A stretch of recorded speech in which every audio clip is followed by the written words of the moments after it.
Good evening my dear friends, welcome to my YouTube channel fundamental GS and English classes. हर दिन अलग अलग चीज़। तो अब जो हम आपके लिए लेके आए लास्ट मिनट टिप्स। अब 24 और 25 को पेपर देना है, एडमिट कार्ड आ चुका है, सब लोग डाउनलोड भी कर चुके होंगे।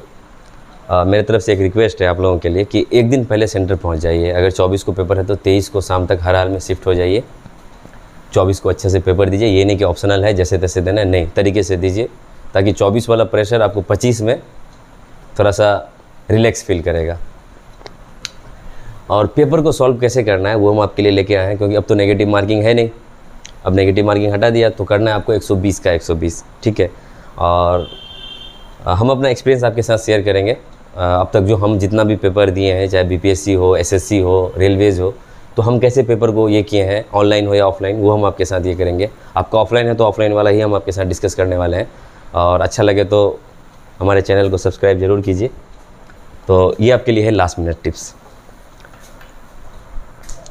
अब क्या करना है, अब तो पढ़ने का टाइम है नहीं। चलिए शुरू करते हैं।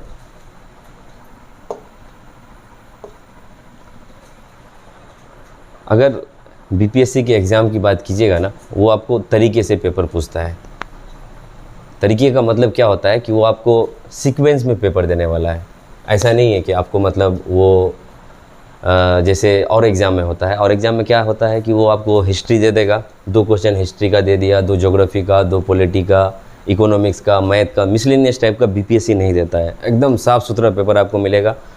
जिनका सीरीज अलग अलग होगा उनको अलग अलग मिलेगा।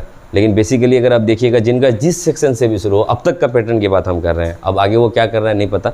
अब तक वो क्या किया है, अगर हिस्ट्री स्टार्ट हुआ है किसी के, तो टोटल जितना क्वेश्चन, चाहे 15 क्वेश्चन हिस्ट्री का होगा तो 1 से लेकर 15 तक आपको हिस्ट्री मिलेगा। बीच में कोई भी क्वेश्चन नहीं मिलेगा। चाहे एंशिएंट पूछे, बिहार हिस्ट्री पूछे, जो भी पूछे वो 1 से वहाँ तक रहेगा। अगर किसी का करंट स्टार्ट हुआ, करंट अफेयर, तो उसको भी सीरियल बाई करंट अफेयर ही मिलता रहेगा। जहाँ तक करंट अफेयर उनको पूछना है, अगर 20 क्वेश्चन पूछना है तो 20 तक करंट अफेयर ही रहेगा आपको। अगर करंट नहीं छोड़ के, अगर वो आपको मान लीजिए किसी का साइंस स्टार्ट हो गया और साइंस का 15 पूछना है, तो आपको 1 से लेके 15 तक आपको साइंस ही मिलेगा, बाकी कुछ नहीं मिलेगा। तो अब हम आपको बता रहे हैं कि आपको पेपर सॉल्व कैसे करना है। 120 तक हम आपको बताएंगे। सेशन अच्छा लगे तो हमारे चैनल को ज़रूर सब्सक्राइब कीजिए। और हम लोग बीपीएससी टीचर के लिए नया एक बैच लेके आ रहे हैं ऑफलाइन ज्वाइन करने के लिए। यहाँ पे नाम दिख रहा होगा, टीम अल्फ़ा कोचिंग का नाम है, अल्फ़ा डिफेंस कैरियर एकेडमी। ज़रूर ज्वाइन कीजिए ऑफलाइन पढ़ने के लिए। चलिए,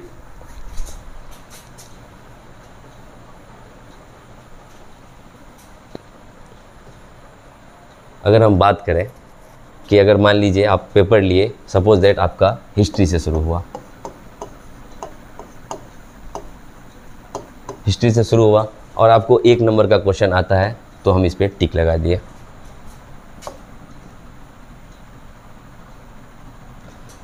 2 नंबर का क्वेश्चन भी हमको आता है, टिक लगा दिए। अब 3 नंबर का क्वेश्चन हम पढ़े हैं, एट टाइम हमको याद नहीं आ रहा है, हम टाइम वेस्ट नहीं करेंगे। एकदम ये चीज़ याद रखिए। हम मान रहे हैं आपका पढ़ा हुआ है, ठीक है, और आपसे बनेगा वो क्वेश्चन, उसके लिए हम उसके लिए ये मार्क का यूज़ करेंगे कि ये क्वेश्चन हम पढ़े हैं और इसको हम बनाएंगे। ये अच्छा, इसमें तो हो नहीं रहा है राउंड वाला, तो इसमें आप सपोज दैट स्टार लगा दीजिए कि ये हम बनाएंगे बाद में। जैसा हो, राउंड करना हो, स्टार लगाना हो, कुछ भी जो आपका पढ़ा हुआ है याद नहीं आ रहा है, उसके लिए आपको इस पे जाना है। चाहे स्टार लगाइए, जो भी आपको लगाना है। और जो हम पढ़े ही नहीं है, याद ही नहीं आ रहा, उसके लिए क्या करें, तो उसके लिए आप है ना कट कर दीजिए कि ये मुझे नहीं आता। मान लीजिए ये क्वेश्चन भी नहीं आता है, ये भी ठीक है। ये फिर पढ़ा हुआ है, याद नहीं आ रहा है, स्टार लगा दिए। ये हमको आता है, टिक लगा दिए। ये भी आता है, टिक लगा दिए। ठीक इसी तरीके से चलते चलेंगे हम। मान लीजिए 9 नंबर का क्वेश्चन, ये भी हमको आता है, 9 नंबर आता है। 10 नंबर बिल्कुल नहीं पढ़ा हुआ, टिक लगा देंगे। नेक्स्ट, सपोज दैट वो 15 तक आपको 15 क्वेश्चन हिस्ट्री का रहेगा, क्योंकि 80 ही तो पूछना है उसको और हर सेक्शन से पूछना है, तो वो कहाँ से कितना एडजस्ट करेगा आपके लिए। तो अगर हम इसकी बात करें, 11 नंबर आता है, 12 नंबर याद नहीं आ रहा, 13 नंबर याद नहीं आ रहा। इस तरीके से आप 15 नंबर पे पहुंच गए, ये आता है, ये आता है। तो इस तरीके से आपको 120 तक जाना है। जो आता है जो नहीं आता है, जो आता है नहीं आता है। तो हम आपको एक चीज़ बता रहे हैं, अगर आपका बीच में कहीं पे मैथ आ जाए ना, अगर बीच में आपका मैथ आ गया या रीजनिंग आ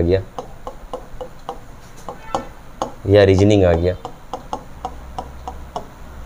तो इसको है ना आप स्किप कर दीजिए, ठीक है।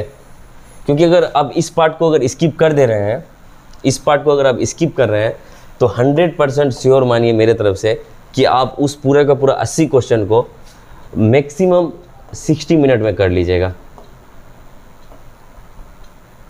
ठीक है। अगर आप 60 मिनट में उस क्वेश्चन को अगर आप कर लेते हैं तो भी आपके पास 60 मिनट बच रहा है, और 60 मिनट के लिए ये 40 क्वेश्चन आपके लिए सफिशिएंट है, 40 क्वेश्चन सफिशिएंट है आपके लिए। इसमें तो राउंड वाला ऑप्शन ही नहीं आ रहा है, तो थोड़ा सा दिक्कत हो रहा है। चलिए कोई बात नहीं, आप लोग एडजस्ट कर लीजिएगा।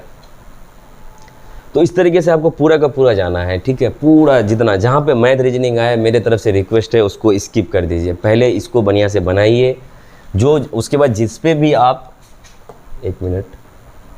जिस पे भी आप ये वाला मार्क लगाए हैं जो 100% आपका सही है OMR में, इसको पहले बढ़िया से भर दीजिए, ठीक है, बहुत अच्छे तरीके से। क्योंकि जल्दीबाजी में क्या होता है ना, A का B का C भरना था, 26 का B भरना था, आप C मार दिए, हर बार में वो गलती होती है।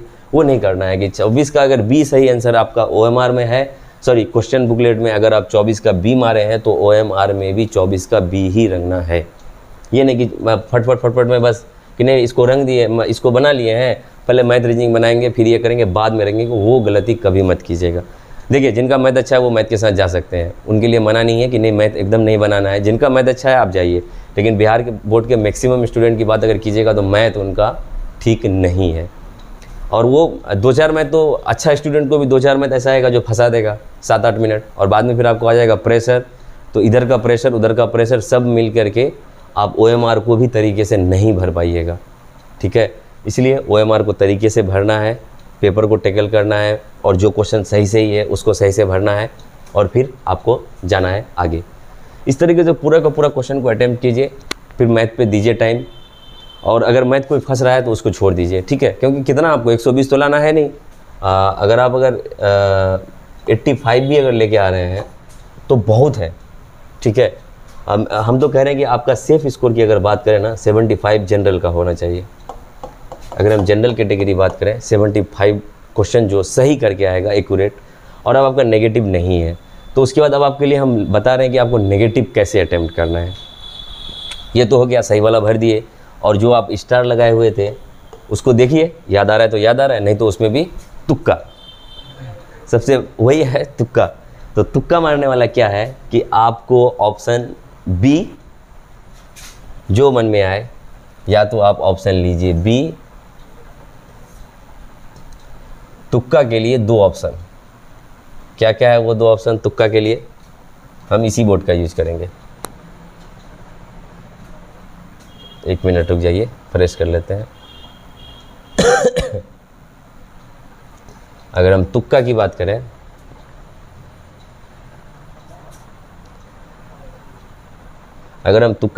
मान लीजिए ये क्वेश्चन तो हमको नहीं आ रहा था, ये नहीं आ रहा था, और इस पे स्टार लगा हुआ है, ये सही था, ये सही था, या तो आप लीजिए B को या लीजिए आप C को। इसी 2 के साथ आपको पूरा जितना भी क्वेश्चन है ऑप्शन चेंज नहीं करना है। पूरा में अगर आप B मार रहे हैं तो पूरा में B ही मारिए, अगर C ऑप्शन आपके पसंद का है तो C मारिए। देखिए AD की तरह मना नहीं है कि AD नहीं मारना है।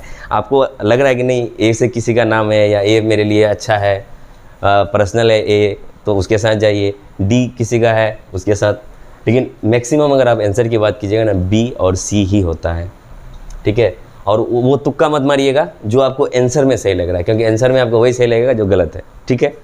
तो ख्याल रखिएगा कि नेगेटिव मार्किंग नहीं है तो इसका मतलब नहीं कि जैसे तैसे तुक्का मारें, तरीके से सोच के।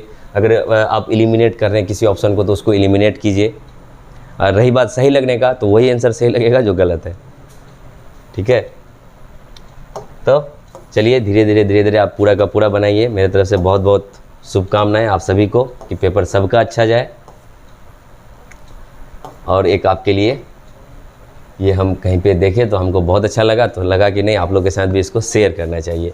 देखिए एक बंदा आखिरी जब एग्ज़ाम का पड़ाव आता है तो उसके दिमाग में क्या आ रहा है, वो ये कह रहा है कि काश कोई किताब ऐसी होती जिस पे दिल लुटा देते। ठीक है, काश कोई किताब ऐसी होती जिस पे दिल लुटा देते।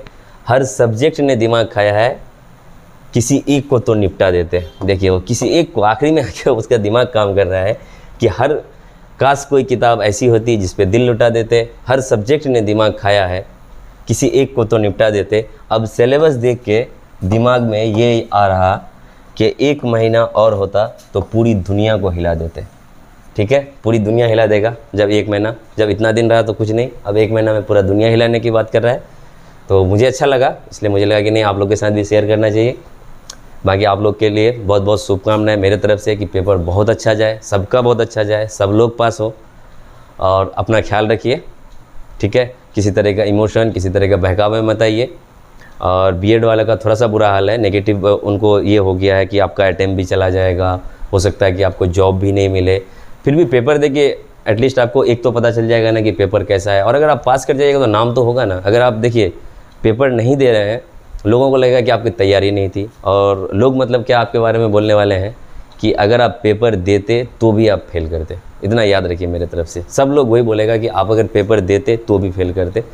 अब आप अगर पास करके जॉब नहीं कर रहे हैं तो भी आपका लोग बहुत कहेगा कि आपके अंदर में टैलेंट है।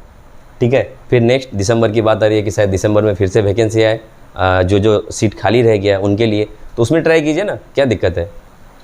एक चांस पे आप एक ही चीज़ पे आप एक चांस पे अगर आपको लग रहा है कि नहीं वहीं पे मेरा सक्सेस है, तो इसका कोई श्योरिटी नहीं है। आप जैक मा का नाम सुने हैं, जो आज का चीन का सबसे अमीर आदमी है, वो 32 इंटरव्यू में फेल है। तो ऐसा नहीं है कि एक जगह से रिजेक्शन हो गया तो आपका पूरा लाइफ ख़त्म हो गया, अब आप उभर नहीं सकते हैं, ऐसा नहीं है। लाइफ में बहुत है, राहें बहुत है, मंजिलें बहुत है, तो उस मंजिल की तलाश कीजिए। बाकी सबसे पहले मेहनत कीजिए। और बाकी यहीं पे हम ख़त्म करते हैं। Good night.